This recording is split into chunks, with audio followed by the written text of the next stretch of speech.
네, 오늘의 정치권 이슈 살펴봅니다. 배종호 세한대 교수, 이도하 전 국회의원 두 분과 함께하겠습니다. 안녕하세요. 네, 안녕하세요. 먼저 여론조사를 결과를 저희가 얘기를 좀 해보려고 하는데요. 두 개의 기관의 여론조사 결과를 준비를 했습니다. 먼저 첫 번째 여론조사 결과를 보면서 좀 두 분께 얘기를 나눠보도록 하죠. 지금 화면으로 보시는 것은 한길 리서치라는 여론조사 기관의 여론조사 결과입니다. 양자대결 결과인데 화면으로 보시는 것처럼 이재명 지사 그리고 윤석열 전 총장 보시는 것처럼 저렇게 차이가 나고 있고요. 또 이낙연 전 대표의 경우 윤석열 총장과의 양자대결 결과는 좀 저런 36.7대 31.7의 결과가 형성이 돼 있습니다. 이게 왜 어떤 얘기를 해보려고 하냐면 여론조사 기관마다 이른바 입맛에 맞는 여론조사의 결과들이 다르기 때문에 각 후보 캠프에서 본인들에게 유리한 이른바 아전인수격으로 이런 홍보에 활용을 하고 있는 상황들이 계속 되풀이가 되고 있어서 여론조사 결과 하나 더 보여주시겠어요? 이것은 어제 나온 윈지코리아 컨설팅이라는 기관의 조사 결과인데 확연히 한눈에도 이낙연 전 대표의 결과가 굉장히 높게 나왔습니다. 윤석열 전 총장을 심지어 이기는 것으로 나왔고 이 양자대결 구도가 너무 다르기 때문에 이 얘기 좀 해보겠습니다. 먼저 배 교수께서 이렇게 다른 결과들, 어디에 유권자들은 좀 신뢰를 둬야 되는지 굉장히 헷갈릴 것 같습니다. 그렇습니다. 지금 이제 전체적으로 여론조사가 가장 큰 이렇게 편차를 보인 것은 여론조사 방식에 있어요. ARS로 할 경우에는 윤석열 전 총장이 상당 부분 약진하는 것으로 나타났고, 전화 면접은 을 통해서 전화 면접 여론조사를 하면은 이재명 지사가 약진하는.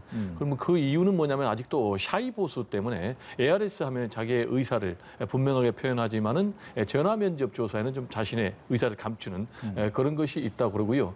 지금 이제 방금 두 가지 여론조사 결과가 좀 서로 상반되는 그런 결과가 나왔는데 그건 지금까지의 여러 가지 대선 경선 구도가 유동적이다라는 것을 보여준 것이 아닌가 이렇게 생각이 됩니다. 지금 이제 한길 리서치 같은 경우는 이재명 지사가 상당 부분 윤석열 전 총장을 오차범위 밖에서 큰 표차로 이기는 것으로 나왔거든요. 네. 43대 36이니까 무려 7%포인트나 앞선 것으로 나타났어요. 제 기억이 맞다면은 뭐 최근 나왔던 여론조사 중에 이재명 지사가 가장 큰 득표율 차로 윤석열 전 총장을 이긴 것이 아닌가 이렇게 생각이 되는데 또 의미가 있는 게 60대 이상의 연령층을 제외한 모든 연령층에서 다 이겼다라는 것이고요. 그 얘기는 두 가지 아니겠습니까? 하나는 이재명 지사 입장에서는 자신이 본선 경쟁력이 가장 좋다라고 주장을 했는데 그걸 뒷받침하는 이제 그런 근거가 될 것 같고요. 예. 또 하나는 이제 윤석열 전 총장 같은 경우 전반적으로 여론조사 좀 지지율이 하락하고 있는 것이 아닌가 이렇게 생각이 되고 그러다 보니까 지금 윈지코리아 컨설팅에서 한 여론조사 보면은 거기에서 이낙연 전 대표가 처음으로 윤석열 전 총장을 이기는 그런 결과가 나왔단 말이에요. 그래서 전반적으로 보면은 윤석열 전 총장의 하락세 그리고 이낙연의 상승세 그리고 동시에 또 이재명은 상승과 하락이 나오는 이런 정도의 그림이 나온 것이 아닌가 이렇게 정리가 됩니다. 아무리 조사 방식에 좀 차이가 있다 하더라도 그래도 큰 틀에서 이런 격차가 크고 작고의 문제였지 완전히 순위가 뒤바뀌고 이런 것들은 유권자들에게는 혼란을 불러올 수밖에 없는 상황일 것 같은데요. 저희가 또 방송을 하면 같이 패널로 나오시는 분들 중에서 특정 캠프에 지금 이제 민주당 쪽에서는 특정 캠프에 몸을 담고 계시는 분들도 있는데 그분들 중에서도 이 여론조사 갖고 얘기를 많이 하시더라고요. 그러니까 아마 지난 주말부터 이 여론조사 갖고 여러 진영에서 그러니까 그 민주당 대선 경선 후보들 사이에서도 여러 가지 얘기가 나오고요. 그다음에 윤석열 전 총장 캠프 측에서도 얘기가 나오면서 역시 대선이 다가오니까 다 여론조사에 예민하구나 이런 생각을 하게 되는데요. 첫 번째 이제 예비 경선 결과가 발표 나고 나서 그 민주당 내에서 어떤 얘기가 나오냐 하면 특별 당규에 의해서 그 지지율이 공개가 안 되잖아요. 그죠? 예. 6명 컷오프 통과한 사람만 이제 명단이 발표되고 그 공개가 안 되니까 1등과 2등이 누군지는 대강 알지만 이 격차를 잘 모르잖아요. 그러니까 격차가 뭐 한 20% 나는 것부터 한 2, 3% 나는 것까지 여러 가지 버전이 돌아다니고 있어요. 예. 그래서 정치권에 돌아다니고 있으니까 이재명 후보 측에서는 이게 특별 당규 때문에 공개가 금지돼 있는데 특정 진영에서 이재명 후보와 이제 특정 후보 사이에 격차가 너무너무 좁혀졌다는 그 여론조사 결과를 막 돌리고 있는 것 같다. 이러면서 이런 부분을 오히려 그 당에다 지도부에다가 공개해달라고 해볼까 요청을 검토하는 그런 사람들도 있더라고요. 예. 그래서 이런 부분도 고려하고 있다는 얘기가 나올 정도로 여론조사가 여러 가지 버전이 돌아다니고 있는 것 같습니다. 이거는 그냥 내부에서 돌아다니는 거니까 정확한 근거가 있는지 알 수가 없고 지금 말씀하신 것처럼 뭐 ARS나 아니면 전화 면접원 조사이니까 약간의 차이는 있지만 지금 또 저희가 보는 여론조사도 약간 다 결과가 다른데 또 이와 관련해서 윤석열 전 총장 측에서는 매주 일요일 전국 정기조사 대통령 후보 적합도 이런 걸 발표하던 게 있었는데요. 언론사하고 미래 한국연구소가 의뢰를 해서 P&R 리서치에서 하던 건데 지난 일요일 날 이제 나왔죠. 안 했어요. 예. 그래서 이 부분에 대해서 의뢰가 갑자기 중단이 됐다라고 여론조사 회사에서 얘기를 하면서 그 배경에 대해서 여러 가지 얘기가 나오고 있어요. 그래서 이 부분에 대해서 뭐 선관위에다가 좀 왜 이러는지를 조사를 요청해야 된다 뭐 예. 이런 얘기도 나오고 있는데 그건 알 수가 없지만 그만큼 뭐 민주당 내의 진영 내에서도 그리고 뭐 보수 진보 진영 내에서 각자 여론조사 유리한 여론조사에 대해서 관심도 많고 여기에 대해서 여러 가지 논란이 있는 상황입니다. 앞으로 점점 더 하겠죠. 그 현상은 예. 더하겠죠. 예. 이 여론조사의 영향도 상당히 있을 겁니다. 이재명 후보가 최근에 일부 여론조사에서 보신 것처럼 이낙연 후보의 어떤 약진, 두드러진 현상을 좀 의식해서인지 앞으로 본인의 태도도 좀 바뀔 것임을 예고를 했는데요. 관련된 얘기 듣고 오겠습니다.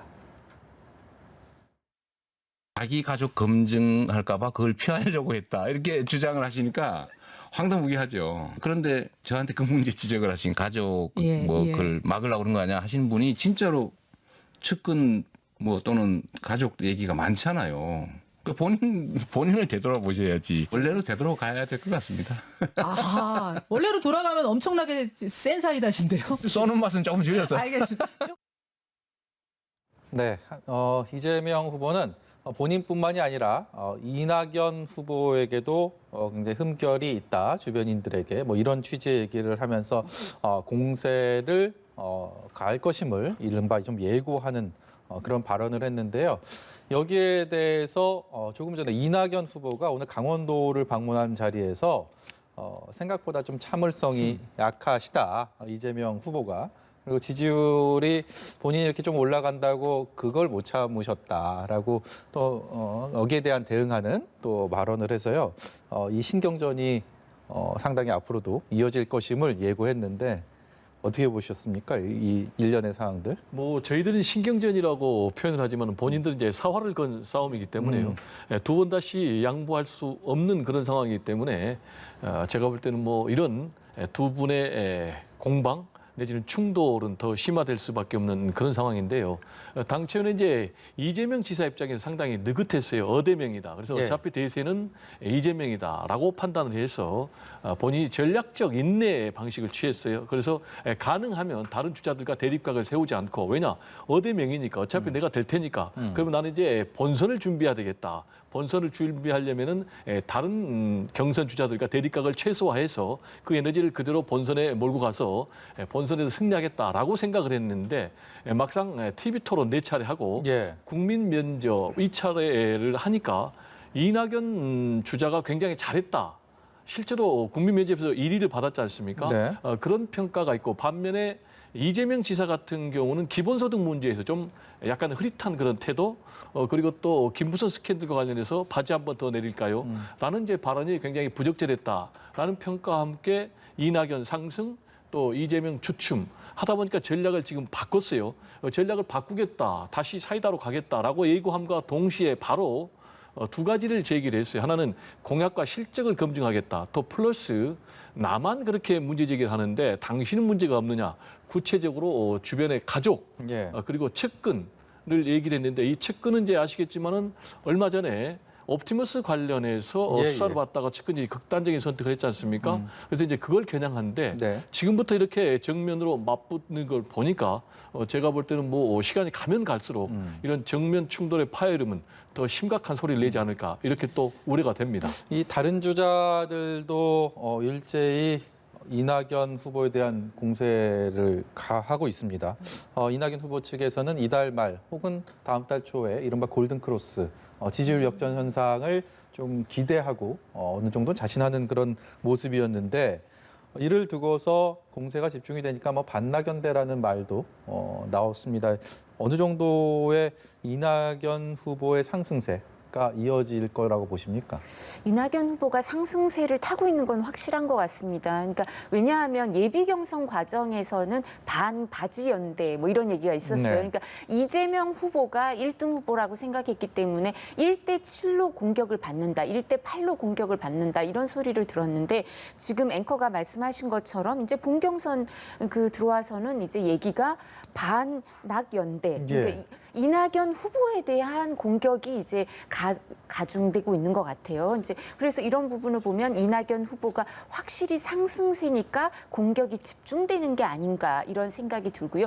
그리고 또 이낙연 후보는 후보 측 캠프에서는 어떻게 얘기를 하냐면 어느 순간부터는 되게 고무돼 있어요. 그 캠프에 계시는 분들도 저희도 뭐 아는 분들이 있을 거 아니에요. 그러면서 하시는 말씀이 첫 번째 여성 지지층, 여성 지지율은 이재명 후보를 넘어섰다. 그리고 두 번째 호남 지지율도 이재명 후보를 넘어서기 직전이다. 이런 얘기를 하고 있어서 앵커가 좀 전에 지적하신 것처럼 이제 어느 시점이 되면 골든클로스가 있을 거다. 이런 예상을 하고 있는 것 같은데요. 그러니까 이재명 후보는 박스권에 갇혀 있는 후보인데 이낙연 후보가 여당 후보로서의 안정감, 이런 경륜 이런 부분을 보여주면서 그리고 말실수도 없다는 거죠. 뭐 바지 이런 말실수도 예. 없어서 이런 부분에 있어서 외연 확장과 이 본선 경쟁력에 있어서 우위를 점점 보여주는 거 아닌가 이런 얘기를 하고 있는 것 같고요. 그러니까 이재명 후보 측에서 제가 이제 그 공보인 대변인단에 합류한 이재명 후보 측에 이제 최근에 합류한 사람들한테 얘기를 들으니까 그 뭐 합류한 분들이 다 그런 생각을 갖더라고요. 이재명 후보의 강점을 못 보여주고 있다. 그러니까 김 빠진 사이다 그게 국밥이 시원한 국밥이 된 게 아니라 김 빠진 사이다는 설탕물밖에 안 된다. 네. 이렇게 얘기를 하면서 어느 정도 톡 쏘는 맛은 덜하더라도 강점을 보여줘야 된다. 좀 전에 교수님도 얘기하신 것처럼 기본소득이라는 본인이 2017년 대선 때부터 주장하던 공약이에요. 거기에 대해서 한 발 물러나는 태도를 보이니까 여기에 대해서 신뢰도가 떨어지나 아니면 그건 이재명 후보가 자초한 어떤 그 지지율이 내려갈 수 있는 요소거든요. 그뿐만 아니라 여배우 스캔들도 그렇고 뭐 형수 욕설 논란도 그렇고 네. 이런 부분이 공격할 포인트가 많았어요. 그래서 이재명 후보가 본인 얘기를 하잖아요. 상처를 입었다. 이런 표현을 쓰는데 이제 이 검증이 이낙연 후보한테 이제 집중이 되면 네. 이낙연 후보에 대해서도 이재명 후보가 무슨 얘기를 하냐면 교수님이 좀 전에 얘기하신 옵티머스 그죠? 관련 측근 얘기뿐만 아니라 이재명 후보가 가족 얘기가 많잖아요. 이렇게 얘기를 하더라고요. 그러면 오늘은 옵티머스 얘기까지만 한 거고 측근 얘기만 한 거고 가족 얘기가 많지 않나요? 그럼 가족 얘기도 또 할 건가 봐요. 그죠? 이렇게 하면 상처를 자꾸 입죠. 그러니까 당내 경선이 사실 어떨 땐 본선보다 더 치열할 때가 있는데 이렇게 상처를 입으면 지지율이 그 후보 중심으로 지지층이 더 결집을 할까요? 아니면 좀 동반 하락을 할까요? 이런 것도 좀 지켜볼 필요가 있을 것 같습니다. 히든카드를 하나씩 쌓아놓고 있는 그런 모습, 그것을 언제 어떤 식으로 꺼내고 그게 어떤 효과를 불러올 것이냐 참 관심이 갑니다. 보수야권 얘기 좀 해보겠습니다. 윤석열 전 총장, 앞서서 저희가 국회 연결해서 이승국 기자 중계차를 통해서 그 얘기를 했습니다. 최장집 교수, 진보 성향의 언로 학자인데 윤석열 전 총장의 이른바 장외 행보가 관심을 받고 있습니다. 그런데 당초 예상했던 뭐 국민과의 어떤 소통과 이런 것보다는 뭐 코로나19의 영향인지 아니면 본인의 생각이 좀 바뀌어서인지 모르겠지만 조금 다른 결로 움직이고 있는 것 같아요. 이 부분에 대해서 어떻게 보고 계시는지 궁금합니다. 지금 제가 볼 때는 윤석열 전 총장의 최근 지지율이 굉장히 하락세를 보이고 있는 건 사실 아니겠습니까? 전망하기는 이런 하락세가 더 저는 심화될 것으로 봅니다. 그러다 보면은 상당한 위기의 시간들이 윤석열 전 총장을 기다리고 있는 것 아닌가 이렇게 좀 성급하게 전망을 해 보는데 역시 이제 이렇게 된 것은 윤석열 전 총장의 선거 전략에 좀 문제가 있었다. 저는 이렇게 생각을 합니다. 일단 본인 같은 경우는 기본적으로 보수 플러스 중도 플러스 탈진보까지 하는 반문연대 빅텐트의 중심에 서서 내가 대통령 후보가 돼서 본선에서도 무난히 승리하겠다라고 이제 본인이 전략을 세우다 보니까 국민의힘에 조기에 입당하는 선택을 하지 않았고 국민의힘 이제 바깥에 있는 그런 길을 선택했어요. 최근에는 이제 무소속으로 예비 후보 등록까지 했기 때문에 제가 볼 때는 국민의힘에 조기에 입당하는 가능성은 상당히 멀어진 것으로 보이고 그러다 보니까 정치는 어차피 세대기 하는 건데 본인이 뭐 식사 정치하고 민생 탐방한다 해도 그것도 하루 이틀이지 계속되니까 국민들 입장에서는 과연 윤석열 총장은 누구랑 정치를 하는가? 라는 이제 그런 불안감이 상당히 들었다는 것이 하나 있고 그리고 계속해서 메시지를 던지는 걸 보면은 반문연대성의 메시지, 문재인 정부 또 문재인 대통령을 비난하는 메시지만 던졌지 자신이 어떻게 하겠다라는 국가 미래 운영 방향 또는 비전, 정책에 대해서는 얘기를 안 했단 말이에요. 그러면 아시겠지만은 대통령이 될 사람이 반대만 가지고는 대통령이 결코 될 수가 없단 말이에요. 그래서 이 두 가지 문제에다가 하나 더 얘기를 하면은 최근에 불거지고 있는 윤석열 엑스파일 그리고 장모 문제 또 이 처가 리스크에 대해서 대응을 할 때 법 적용에 대해서 예의가 없다라는 남의 얘기하듯이 그렇게 얘기를 했단 말이에요. 이런 부분도 제가 볼 때는 굉장히 부적절했다.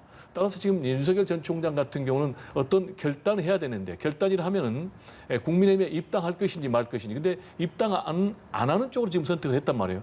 그럼 이런 상황에서 최재형 전 감사원장이 먼저 국민의힘에 입당을 할 거란 말이에요. 그래서 나름대로 둥지를 틀고 세력을 형성하고 지지율이 올라간다면은 윤석열 전 총장의 지금의 지지율 하락세는 더 심화될 가능성이 매우 높다. 저는 이렇게 전망을 합니다. 어느 저명한 정치 원로가 윤석열 전 총장이 중원을 포기한 것 같다. 뭐 그런 얘기를 하면서 외연 확장에 있어서의 성과를 거두지 못하고 있는 현재 상황을 좀 비판적으로 얘기를 했고요. 또 한 가지는 윤석열 전 총장의 이른바 그 캠프를 보면 정치인들과 다분히 거리를 두고 있는 게 아니냐. 이 부분에 대해서 어떤 식으로 좀 차별화하려는 건지, 어떤 목적을 갖고 있는 건지에 대해서도 물음표를 남기는 분들이 많은 것 같습니다. 이 두 가지에 대해서 어떤 견해 갖고 계세요? 우선 중원을 포기했느냐 이 부분과 관련해서는 이제 최장집 교수랑 만난 거, 그다음에 또 진중권 교수랑 만난 거 이런 부분을 보면 사실 중원을 포기했다고 하긴 어렵죠. 그래서 이제 김원동 원장이랑 만난 이런 부분을 보면 이제 문제 의식을 갖고 이제 행보를 계속하고 있는데 이 코로나19 상황 때문에 이게 이제 일정 부분 활발하게 이루어질 수가 없고요. 그리고 이번 주에도 대구를 방문하기로 했는데 그 취소됐거든요. 코로나19 때문에. 그래서 이런 행보에 한계가 왔다 이런 부분이 있을 수밖에 없고요. 아까 교수님 말씀하신 것처럼 일정 부분 팀 플레이를 못하고 있는 건 맞는 것 같아요. 그러니까 마키아벨리가 군주론에서부터 정치를 누구와 함께 하는가를 보고 그 군주를 판단한다 이렇게 얘기를 한 것처럼 정치는 누구와 함께 하느냐가 중요한데 이제 두 번째 질문하고도 연결이 되는데요. 이 부분에 대해서 윤석열 전 총장이 고민이 깊어질 수밖에 없어요. 그러니까 이준석 현상을 보면서는 그리고 압도적인 정권 교체 이런 부분을 내세우면선 탈진보 그리고 중도층을 끌어안기 위해서 노력을 해야 되는데 그러면 기존의 뭐 정치인들과는 조금 거리를 두고 새로운 팀을 짜야 되는 게 아닌가 이런 생각을 가질 수가 있거든요. 근데 그렇다면 지금 새로운 팀을 짜서 팀 플레이를 잘 보여주고 있느냐 하면 그것도 아니에요. 그래서 이런 부분에 있어서 좀 더 빨리 어떤 식으로든 팀 플레이를 보여줄 필요가 있다. 그러니까 최재형 전 감사원장은 김용우 전 의원을 상황실장격으로 그죠? 이렇게 영입을 해서 그 부분에 대해서는 다 호평 일색이거든요. 그래서 윤석열 전 총장 측의 후원 그룹에서도 그 부분은 부러워하더라고요. 그래서 이런 부분에 있어서 빨리 어떤 이제 돌파구를 마련해야 된다 이런 생각이 들고요. 그리고 저도 교수님 말씀하신 것처럼 일정 부분 동의를 하는 게 윤석열 전 총장이 진단을 진단은 지금까지 많이 해온 것 같아요. 근데 처방을 해야 되거든요.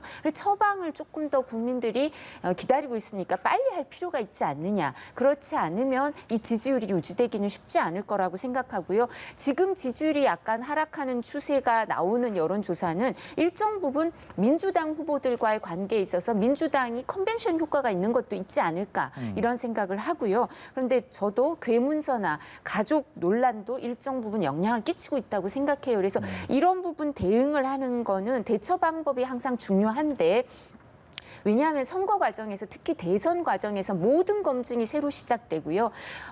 본인들이 상상할 수 있는 그 팀에서 상상할 수 있는 모든 일들이 다 일어나고 안 일어났으면 하는 일들도 다 일어나요. 문제 제기가 다 예. 일어나니까 여기에 대해서는 예방을 할 수 있다 이렇게 믿으면 안 되고 어떻게 대처를 국민 눈높이에 맞춰서 하느냐가 중요하니까 앞으로도 여러 가지 문제 우리가 이재명 후보와 이낙연 후보 좀 전까지 여러 가지 검증이 앞으로도 많이 남았다. 가혹한 검증 이런 것처럼 윤석열 후보에게도 마찬가지겠죠. 그래서 이런 부분을 잘 대처하려면 팀 플레이가 중요하지 않을까. 근데 누구와 함께 하느냐를 어떻게 국민들한테 보여줄지 빅 텐트가 아니라 빅 플레이트 이론을 내세우고 있는데 이 부분을 조금 더 빨리 행보를 보여야 되지 않을까 싶습니다. 예, 또 다른 보수 야권의 장외 주자죠. 최재형 전 감사원장 이제 약 1시간 정도 뒤면 국민의힘 권영세 대외협력위원장과 만난다고 합니다. 어떤 얘기를 어떤 식으로 나눌지 어떤 결말을 내게 될지 관심이 많이 가는데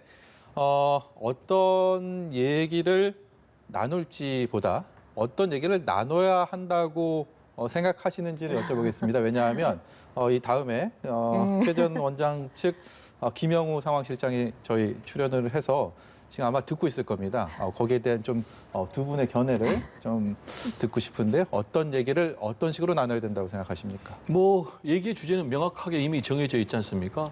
지금 오늘 만남의 배경이 본인이 직접 전화해서 물론 이제 아버님 이제 문상과 관련해서 본인이 답례차 전화했지만 그렇게 이어졌지 않습니까? 그리고 또 이준석 대표에게도 전화를 해서 조만간 한번 회동하기로 했기 때문에 결국 이제 만나서 지금 현안이라는 것은 국민의힘에 빨리 입당하라라는 게 지금 예. 국민의힘 측의 요구고 그리고 최재형 전 감사원장 입장에서 선택지는 하나밖에 없어요.